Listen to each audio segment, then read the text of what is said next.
समंदर की लहरों में आग लगी है। आग ने समंदर के किनारे बोट को लपटों में घेर लिया है। पानी में तैरती बोट भी आग की जद में है। आग बुझाने के लिए थर्ड अलार्म की मुनादी की गई है, जिसका मतलब है कि बहुत बड़ी संख्या में दमकल गाड़ियां और बचाव कर्मी बुलाए गए हैं। अमेरिका के पोर्टलैंड के ऐतिहासिक ओल्ड पोर्ट में चारों तरफ आग की ज्वाला धधक रही है। समुद्र तट जलकर खाक हो रहा है। ये आग सबसे पहले कस्टम हाउस की इमारत में लगी, फिर इसका दायरा बेकाबू हो गया। मछुआरों के स्टोरेज और रिपेयर शॉप पूरी तरह से जल गए हैं। समंदर में मौजूद दर्जनों बोट खाक हो गए हैं। आग बुझाने के लिए फायर बोट का इस्तेमाल किया गया, पंप लगाए गए और 2 घंटे की मशक्कत के बाद आग पर काबू पाया गया। पोर्टलैंड का ये इलाका 19वीं और 20वीं सदी के समुद्री व्यापार का केंद्र रहा है।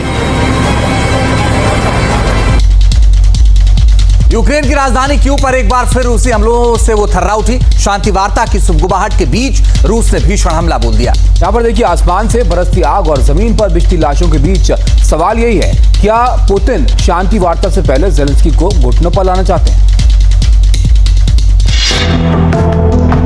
इस तस्वीर को देखिए, कैसे एक ड्रोन सीधा आकर कीव की इस इमारत से जा टकराया। धमाका इतना जोरदार था कि पूरी इमारत हिल गई।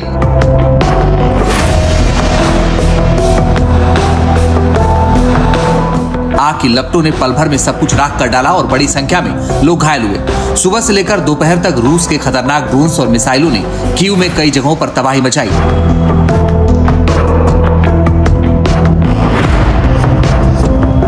भीषण ठंड के बीच इन हमलों ने यूक्रेन के लोगों की मुश्किलें बढ़ा दी।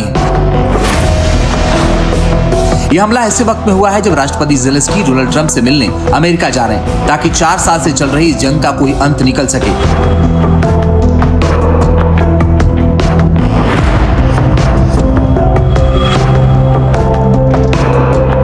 वहीं रूस का कहना है कि उसने यूक्रेन के उन एनर्जी इंफ्रास्ट्रक्चर को तबाह करने के लिए हमला किया है, जिनका इस्तेमाल यूक्रेन की सेना कर रही है। ब्राजील के एक प्रसिद्ध बीच पर एक विमान हादसे का शिकार की तादाद में मौजूद लोगों को इसका आभास तक नहीं हुआ।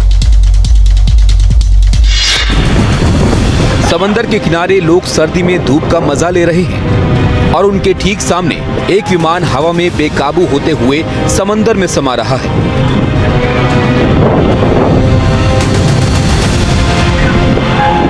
किसी को इसकी खबर भी नहीं हुई और पायलट सहित रियो डी जेनेरो के कोपाकबाना बीच पर यह हादसा हो गया।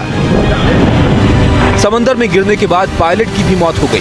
बताया जा रहा है कि ये एक अल्ट्रा लाइट प्लेन था जो एक विज्ञापन कंपनी का था। हादसे की तस्वीर समंदर के किनारे लगे सीसीटीवी में कैद हुई है, जिसमें विमान गिरते हुए नजर आया।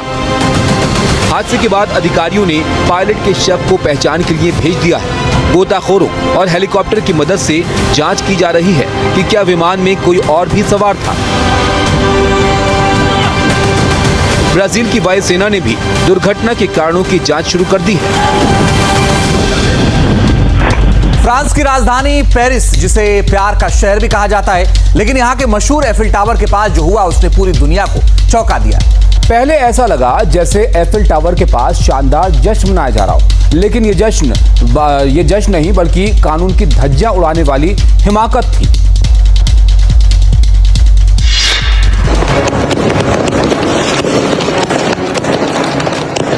आसमान में गूंजते धमाके और एफिल टावर के सामने लाल धुएं का गुबार, ये पेरिस के शहर में मचाया गया हुड़दंग है।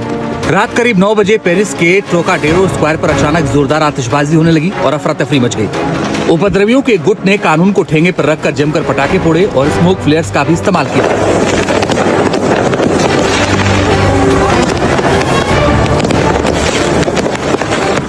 एफिल टावर के सामने पूरा इलाका लाल हो उठा और आसमान में लगातार आतिशबाजी हो रही थी।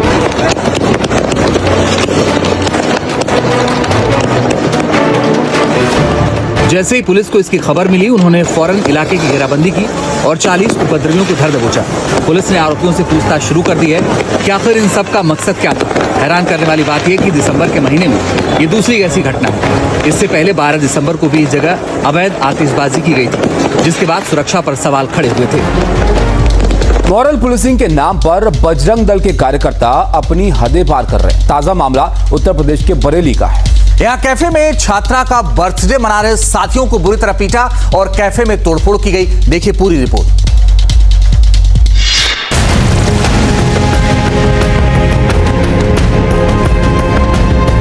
लव जिहाद का आरोप लगाकर बजरंग दल के कार्यकर्ताओं ने कैफे में धावा बोला। वहां नर्सिंग की एक छात्रा का बर्थडे मना रहे दोस्तों को पूरी तरह पीटा।